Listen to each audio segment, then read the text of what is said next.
एउटा नागरिकले सरकारी सेवा लिन भन्ने सोच्दै गर्दाखेरि सकेसम्म त्यो राज्यको सरकारको ढोकामा जानै नपरोस्।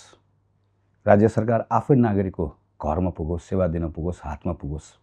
यदि जानै पर्यो भने पनि एकपटक मात्र जान परोस् र जानै पर्दै गर्दाखेरि पनि त्यो हैरानी बिहोरेर आउने अवस्था नबनोस्।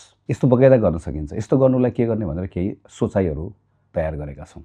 एक, डिजिटल इन्फ्रास्ट्रक्चरमा लगानी गर्ने, त्यो पनि एकदमै धेरै र एकदमै छिटो। दुई, प्राइभेट सेक्टरलाई पनि खुला गर्ने र सरकारका सबै डिपार्टमेन्टहरू, मन्त्रालयहरू मात्र होइन, तिनै तहको सरकारको बिचमा छुट्टा-छुट्टै काम गर्ने होइन, एउटै दृष्टिका साथ एउटै डिरेक्सन हेरेर काम गर्ने।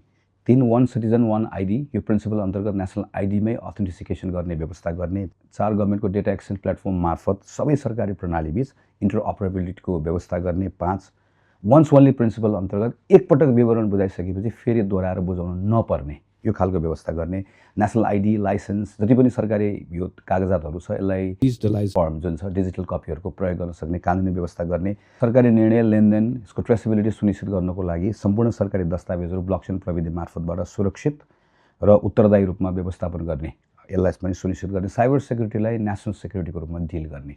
र यस पछाडि अर्को महत्त्वपूर्ण कुरा भनेको यो जोसँग डिजिटल साक्षरता छैन वा डिजिटल एक्सेस छैन उनीहरूलाई पनि यो सँगसँगै समेटेर लिएर जानु पर्यो। यसको लागि डिजिटल सिटिजन सर्भिस सेन्टरहरूको स्थापना गर्ने र इन्टरनेटको पहुँचै नभएको ठाउँमा अन्य वैकल्पिक माध्यमहरू जस्तो उलाकी सेवाहरू मार्फतबाट सेवा दिने र यो कुरालाई पनि सिन्क्रोनाइज गरेर लिएर जाने।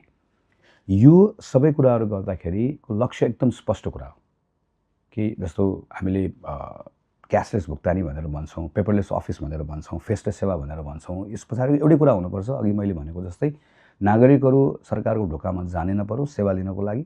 सरकारको ढोकामा जानुपर्ने छ भने पनि एकपटकभन्दा बढी जानु नपरोस् र गएर आउँदै गर्दाखेरि धिक्कार सरकार भनेर होइन, थ्याङ्क यू सरकार भनेर आउनुपर्ने अवस्था सृजना गर्न सकियोस्। यसको लागि हामीले कानुनहरू के बनाउनुपर्छ, के बदल्नुपर्छ, अहिले भइरहेको संस्था कुन हटाउनुपर्छ, कुन थप्नुपर्छ, कसलाई मर्ज गर्नुपर्छ, यो विभिन्न तहको सरकारहरू बिचमा समन्वय कसरी गर्नुपर्छ, पहिलो काम के गर्ने, दोस्रो काम के गर्ने, यो सबैको बारेमा डिटेल यसको हामीले वर्कआउट गरेका छौँ।